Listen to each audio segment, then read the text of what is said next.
Ben Gvir var da, Yahudi. O səs verib ki, Fələstinliləri və digərlərini öldürmək olar da, misal üçün səs. Ben Gviri görsədirlər, valla deyirəm, Ben Gvirin videoları var, real videolarda. Şampanla qeyd edilir ki, insanları artıq asmaq mümkündür də.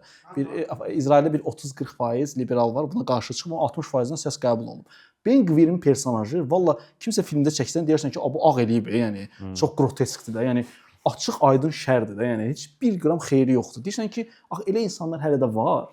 Amma son filmlərdə elə davranılır ki, sanki hamının minusu var, hamının plusu var, hamı illıqdır.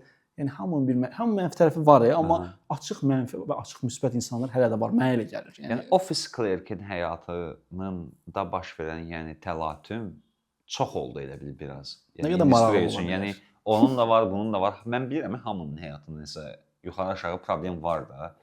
Amma bu problemlərlə dolu olan kino sahəsi, ən azından kino deyirik də və yaxud romançılıq səndə harda yarada bilər? Bir yerdən sonra yəqin ki, sıxıntıdır da deyərsən ki, mən səndən daha tragik yaşayıram, nəinki sən bəlkə də onu da deyərsən hətta.